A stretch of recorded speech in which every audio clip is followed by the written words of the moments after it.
Hello दोस्तों, आप सभी का स्वागत है आपका अपना YouTube channel CK study centre में। चलिए दोस्तों, बिना देर किए हुए इस सेशन की ओर चलते हैं। और इस सेशन से पहले आपको हम बता देना चाहेंगे, थोड़ा सा नोटिफिकेशन कुछ है।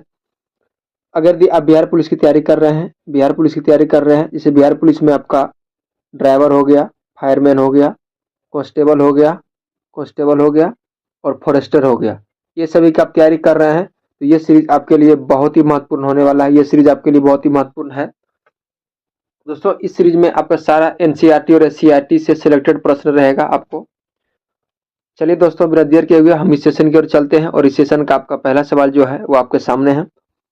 पहला सवाल आपके सामने है, रडार निम्नलिखित में से किसका उपयोग में आता है? यानी रडार का प्रयोग हम लोग किस चीज के लिए करते हैं? तो रडार को हम लोग जो है प्रयोग किसके लिए करते हैं? तो वो है ऑप्शन नंबर सी, रेडियो तरंगों द्वारा वस्तुओं को स्थिति को ज्ञात करने, यानी वस्तुओं की स्थिति को पता लगाने में हम रडार का प्रयोग प्रयोग करते हैं। चलिए अगला सवाल से पहले देखिए दोस्तों, हम कुछ तथ्य दे दिए हैं, नॉट इम्पोर्टेंट चीज वो आपको बता देते हैं। रडार किसी वस्तु को पता लगाने की एक प्रणाली है। इसमें रेडियो तरंगे का प्रयोग से किसी वस्तु का उपस्थिति, दिशा गति इत्यादि ज्ञात की जाती है। रडार का प्रयोग वायुयान जैसे जहाज, मोटर वाहनों इत्यादि के अवस्थित को पता लगाने की, यानी उसका स्थिति क्या है उसको पता लगाने के लिए हम रडार का प्रयोग करते हैं।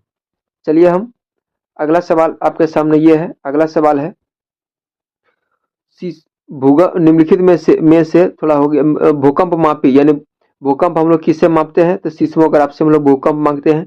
किससे मापते हैं भूकंप? हम सीस्मोग्राफ से मापते हैं। चलिए थोड़ा कुछ नोट हम देख लेते हैं।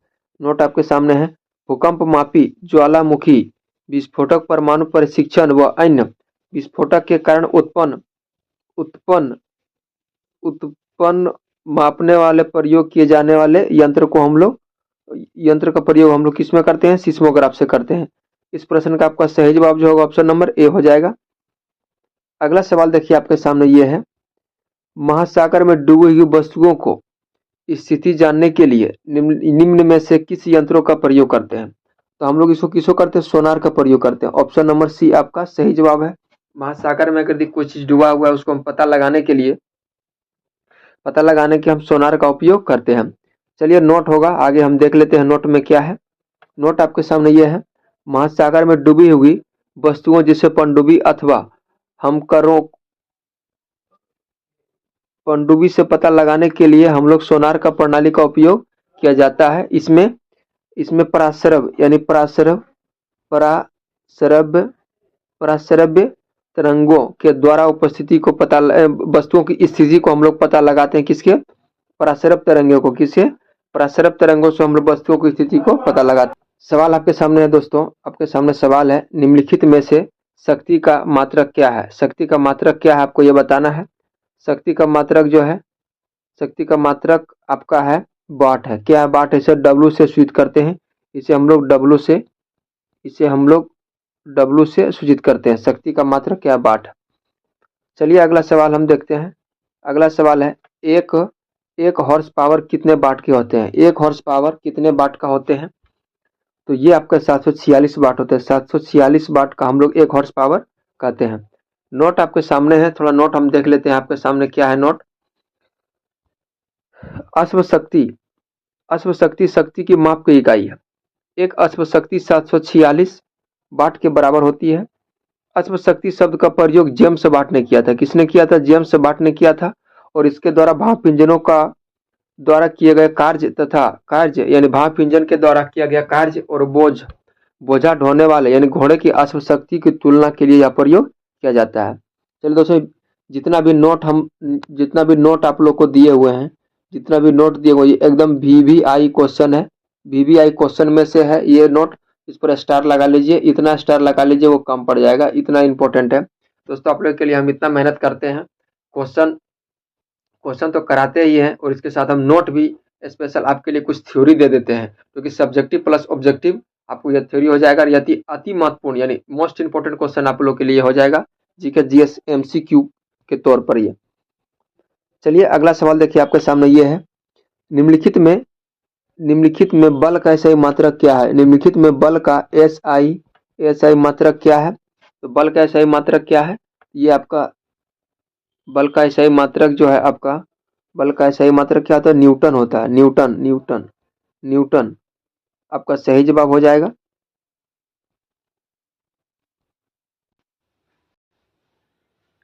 दोस्तों इस प्रश्न का आपका सवाल जो है, बल का SI मात्रक क्या होगा? न्यूटन होगा, जिसे हम लोग N से सूचित करते हैं। चलिए हम देख लेते हैं। बल एक बाह्य कारक है जो किसी वस्तु को स्थिति में परिवर्तन करता है या परिवर्तन करने का प्रयास करता है। बल बल का SI मात्रक न्यूटन अथवा किलोग्राम प्रति सेकंड होता है। यानी यहाँ पर हो जाएगा, क्या हो जाएगा? बल का SI मात्रक न्यूटन अथवा किलोग्राम मीटर प्रति सेकंड हो जाएगा। चलिए दोस्तों अगला सवाल की ओर चलते हैं।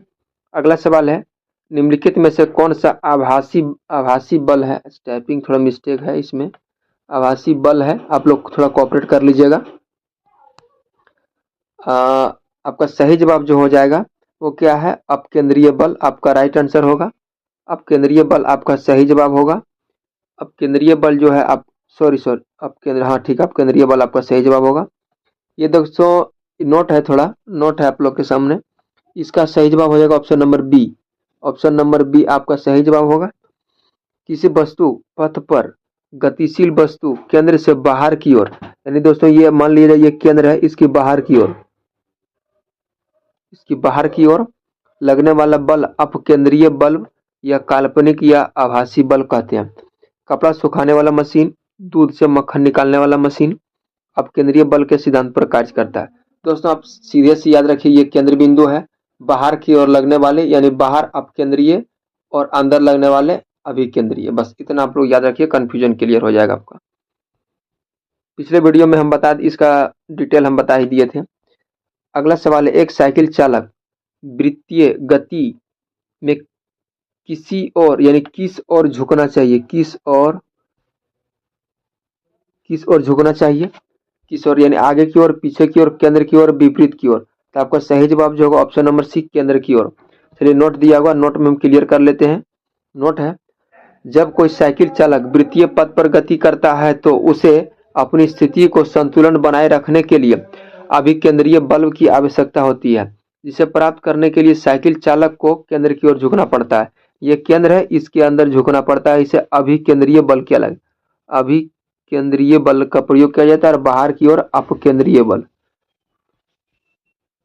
अगला सवाल आपके सामने ये रहा, रॉकेट किस सिद्धांत पर कार्य करता है?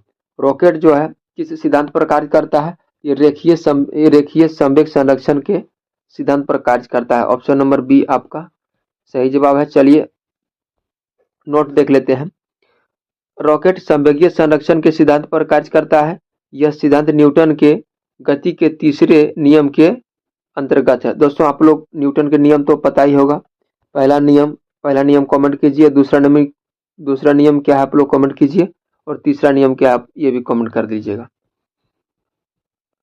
अगला सवाल देखिए आपके सामने है, एक नाव जल में नहीं डूबेगी जब उसके द्वारा विस्थापित जल किसके बराबर होगा?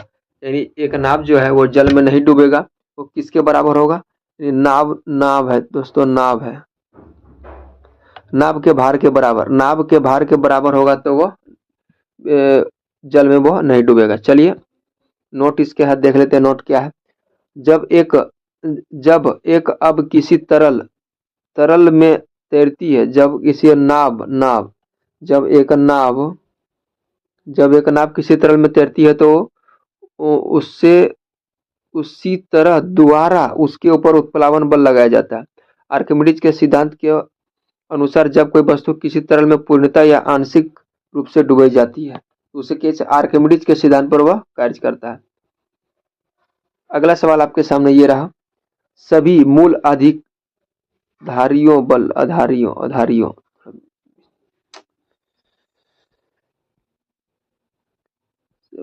आधारियों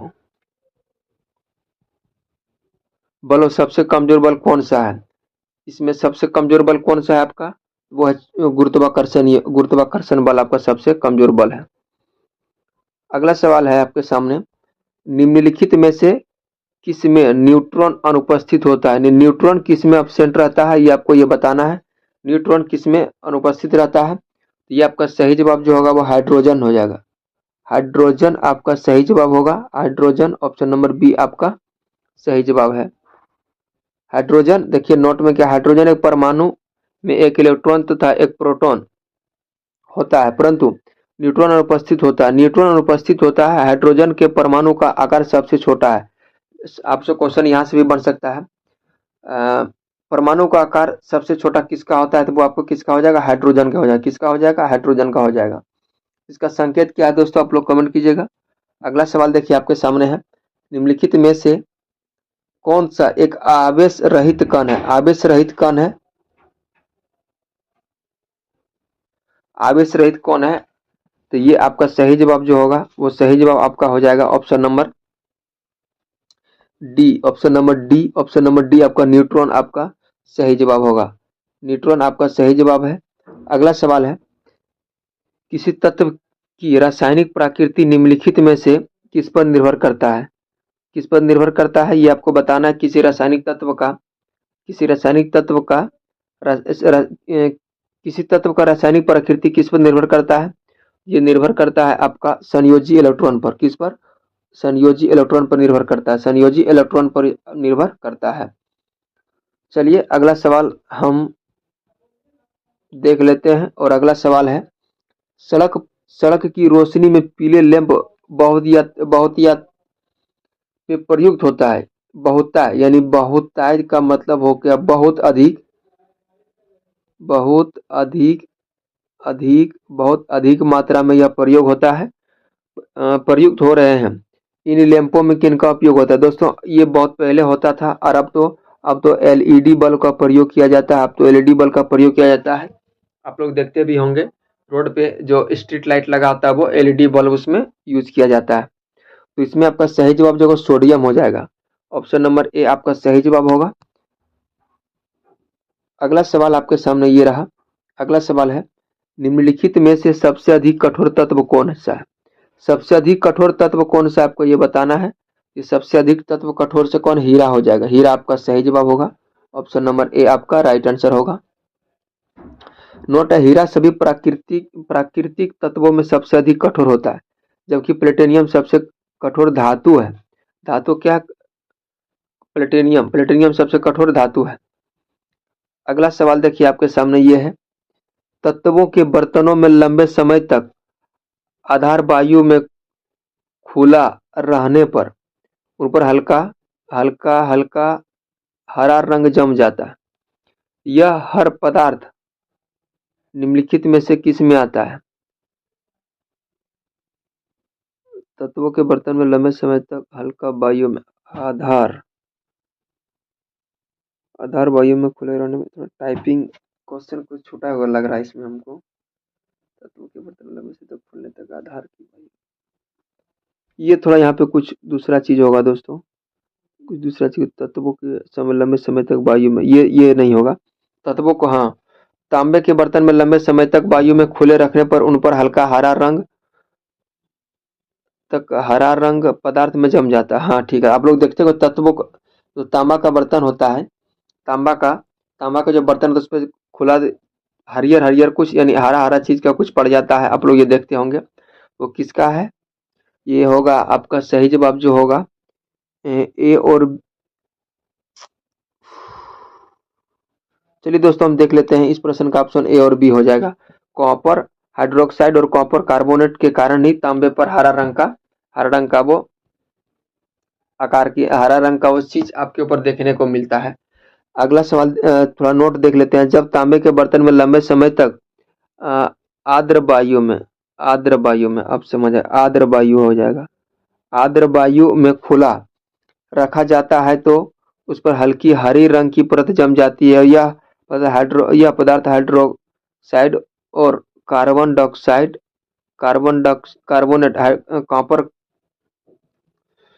कॉपर कार्बोनेट का मिश्रण होता है। दोस्तों ये क्वेश्चन आप थोड़ा देख लीजिएगा। यहाँ पर हो जाएगा आपका आर्द्र हो जाएगा, आर्द्र वायु में खुला रहने पर ऐसा हो जाता है।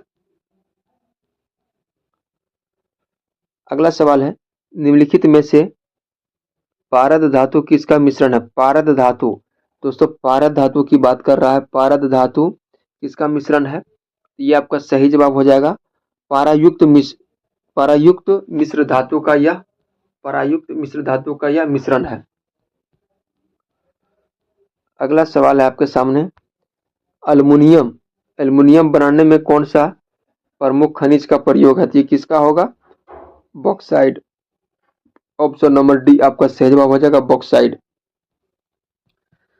बॉक्साइट देखिए, अल्युमिनियम पृथ्वी पर सबसे अधिक मात्रा में पाया जाने वाला धातु है जो प्राकृतिक में स्वतंत्र अवस्था में नहीं मिल पाती है। अगला सवाल देखिए आपके सामने ये है, निम्नलिखित में से कौन सा जीव मोनेरा जगत में शामिल नहीं है? मोनेरा जगत में शामिल नहीं है, आपसे यह बात किया जा रहा है। तो आपका सही जवाब जो होगा हो जाएगा वो कवक है। कौन सा है? Option number D. Option number D आपका सही जवाब होगा। ऑप्शन नंबर डी है आपका, ऑप्शन नंबर डी सही जवाब होगा। अगला सवाल है, अब तक खोजी गई सबसे छोटा जीवाणु कोशिका कौन सी है? अब तक खोजी गई सबसे छोटा जीवाणु कोशिका कौन सा? माइकोप्लाज्मा। ऑप्शन नंबर ए आपका सही जवाब होगा। किसी कोशिका का ऊर्जा घर कहा जाता है, ये कहा जाता है माइटोकॉन्ड्रिया का। आप लोग को सबको पता ही होगा इस प्रश्न का आंसर। अगला सवाल देखिए है, अगला सवाल आपके सामने है, दूध से दही के रूप में दूध से दही यानी बनने का कारण जो निम्नलिखित में से किस विकल्प, यानी दूध से दही हम लोग बनाते हैं वो किस क्रिया से हम लोग बनाते हैं? लैक्टोबेसिलस यानी ऑप्शन नंबर ए लैक्टोबेसिलस के द्वारा ही हम लोग दूध से दही बना पाते हैं। अगला सवाल देखिए आपके सामने, विश्व का सबसे अधिक ऊंचा पौधा निम्नलिखित में से कौन है? ये आपका सही जवाब, विश्व का सबसे ऊंचा पौधा पूछ रहा है तो ये हो जाएगा यूकेलिप्टस। ऑप्शन नंबर ए हो जाएगा। अगला सवाल देखिए है, अगला सवाल, यूकेलिप्टस पुष्पीय वर्षों का सबसे अधिक ऊंचा वृक्ष है। यह अत्यधिक मात्रा में जल का अवशोषण करता है, यानी जल का अवशोषण यह सबसे अधिक मात्रा में करता है और अगल बगल जमीन को यह बंजर भूमि बना सकता है, यानी पानी की कमी ये बना सकता है। इसमें उस स्थान पर जल की कमी हो जाती है और भूमि बंजर होने लगती है। और विश्व का सबसे ऊंचा वृक्ष सिकवा है। कौन सा है? सिकवा है। चलिए इस सेशन का अंतिम सवाल देख लेते हैं। वह शुष्क पुष्पकली यानी शुष्क जो पुष्पकली है जिसका प्रयोग मसाले के रूप में किया जाता है, तो वो क्या हो जाएगा? लौंग हो जाएगा। क्या हो जाएगा? लौंग आपका सही जवाब होगा। लौंग इस प्रश्न का आपका सही जवाब है, जो ऑप्शन नंबर आपका डी में है। किसमें है? लौंग आपका सही जवाब होगा, जो कि ऑप्शन नंबर डी में है। देख लेते हैं लौंग का कुछ।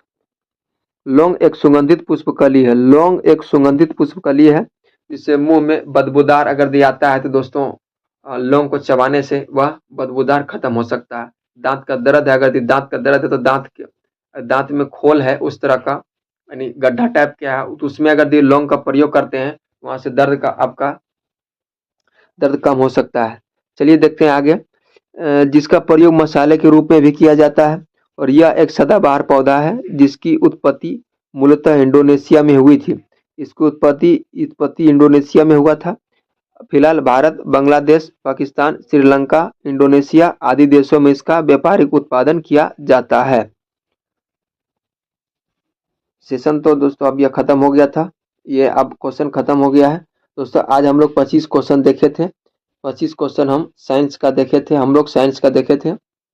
चलिए दोस्तों फिर मिलते हैं नेक्स्ट वीडियो में, तब तक के लिए बाय, ऑल द बेस्ट, आपका दिन शुभ हो।